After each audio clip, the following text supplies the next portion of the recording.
MTV news Kannada ವಾಹಿನಿಗೆ ಸ್ವಾಗತ. ಹೋಳಿ ಹಬ್ಬದ ಪ್ರಯುಕ್ತವಾಗಿ ಹಮ್ಮಿಕೊಂಡಿದ್ದ ಜಗಲಿಗೆ ಹಬ್ಬ 2025 ನಿನ್ನೆ ನಗರದ 3000 ಮಟ್ಟದ ಆವರಣದಿಂದ ಜಗಲಿಗೆ ಹಬ್ಬ ಶಾಸಕ ಮಹೇಶ್ ತೆಂಗಿನಕಾಯಿ ನೇತೃತ್ವದಲ್ಲಿ ಹಾಗೂ ಜಗದ್ಗುರು ಡಾಕ್ಟರ್ ಗುರುಸಿದ್ದರಾಜ ಯೋಗೀಂದ್ರ ಮಹಾಸ್ವಾಮಿಗಳ ಸಾನ್ನಿಧ್ಯದಲ್ಲಿ 12ನೇ ವರ್ಷದ ಹುಬ್ಬಳ್ಳಿ ಜಗಲಿಗೆ ಹಬ್ಬದ ಮೆರವಣಿಗೆಗೆ ಚಾಲನೆಯನ್ನ ಕೊಟ್ಟಿದ್ದಾರೆ. ಶಾಸಕ ಮಹೇಶ್ ತೆಂಗಿನಕಾಯಿ ಮೆರವಣಿಗೆಯಲ್ಲಿ ತಮಟೆಯನ್ನ ಬಾರಿಸುತ್ತಾ ಕುಣಿದು ಕುಪ್ಪಳಿಸಿದ್ದಾರೆ. ಹಿರಿಯ ನಾಗರಿಕರು, ಯುವಕರು, ಮಹಿಳೆಯರು, ಮಕ್ಕಳು ಚರ್ಮದ ತಮಟೆ ಸದ್ದಿಗೆ ಹೆಜ್ಜೆ ಹಾಕುತ್ತಾ ಮೆರವಣಿಗೆಯಲ್ಲಿ ಸಾಗಿದ್ದಾರೆ.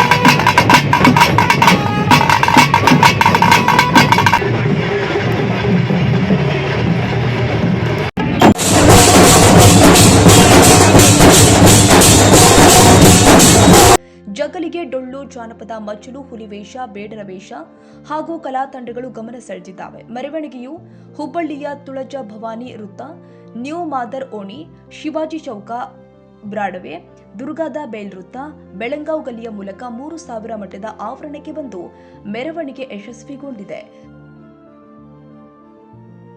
ತಾಜಾ ಸುದ್ದಿಗಾಗಿ ಎಂಟಿವಿ ನ್ಯೂಸ್ 24x7ಗೆ ಸಬ್ಸ್ಕ್ರೈಬ್ ಮಾಡಿ ಮತ್ತು ಬೆಲ್ ಐಕಾನ್ ಅನ್ನು ಒತ್ತಿ. ತಪ್ಪದೇ ಲಿಂಕ್ ಶೇರ್ ಮಾಡಿ.